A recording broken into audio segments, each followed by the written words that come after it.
Hi, this is Tim of the 1916 Company. Welcome and thanks for logging on. If you love this watch, email me, Team Mosso at the1916company.com for purchase pricing and availability questions concerning this watch. And this watch is an Audemars Piguet Royal Oak Offshore in titanium, the 25721TI in grade 5 titanium. This is a E94000 series and it was originally retailed in 2004. And you might ask, what do I mean by E94000? There was a time when AP's alphanumeric serial numbers were sequential. At 100,000, it would roll over to the next letter. So this is E94000. The watch is of the 42 millimeter generation of Royal Oak Offshore. So 42 in diameter, it's 14.3 thick, lug to lug.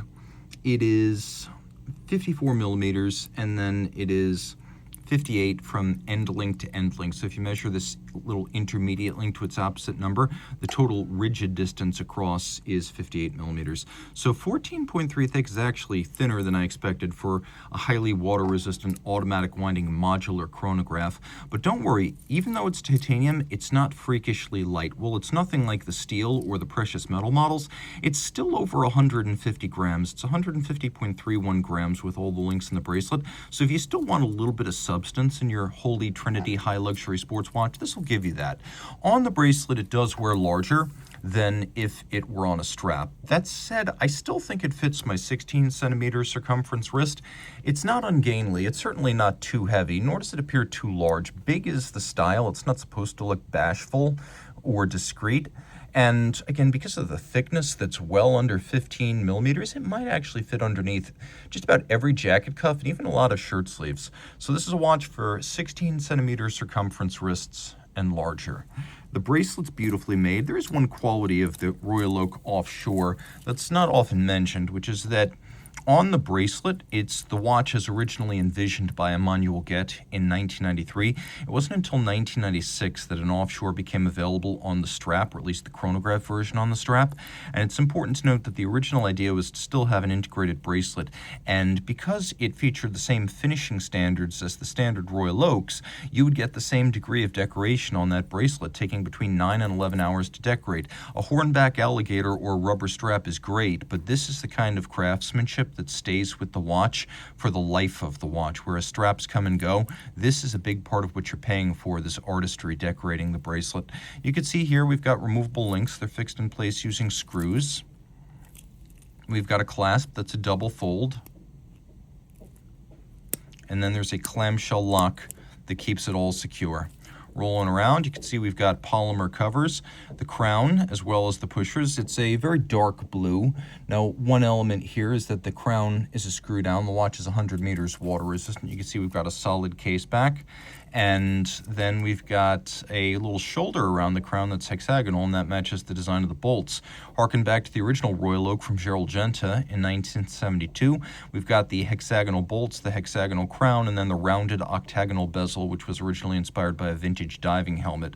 Now take a good look here. You can see that the bolts are all below the plane of the dial, and that's important. They should always be slightly recessed. That's always an indicator of the condition of the bezel, and here you can see that condition is quite good, and these are recessed below the plane of the bezel. If you have any doubt, just take a look at that right there.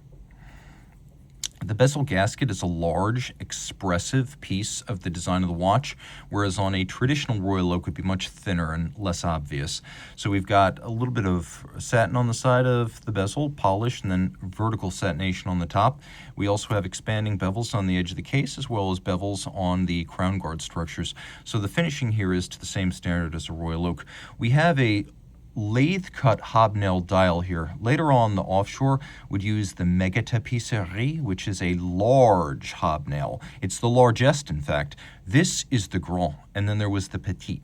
Now, petite is what you'll find on the earliest offshores, as well as the jumbo. The grand is what you'll find on, for example, a 15400, 15500, a 15510. It's a intermediate-sized tapisserie that is still, if you get really close, lathe cut. You can see all those tiny textures between the hobnails and also across their surfaces.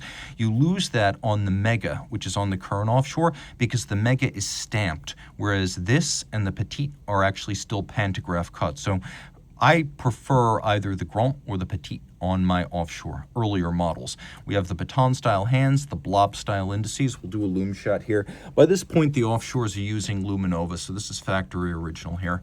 And then we've got tone-on-tone counters, a silver dial with a sort of navy blue metallic for both the tachymetric scale and then also for the sub-registers. We've got a little magnifier that sits in the dial, so you can see down past the chronograph module to the base caliber that carries the date.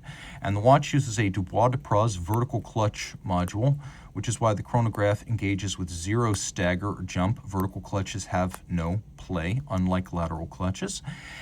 And technical name for this movement is the 2226/2840, with the 2840 being the DD module, and then the 2226 being the Jaeger-LeCoultre 889 automatic base with bidirectional automatic winding, a 40-hour power reserve, 4 Hertz beat rate, quick set date, hacking seconds, and then the compound of the two movements together, I believe, is 51 joules and over 300 parts. So I'll demonstrate some of these secondary functions, such as hacking seconds, stop seconds right there. The JLC movement is adjusted in 5 positions.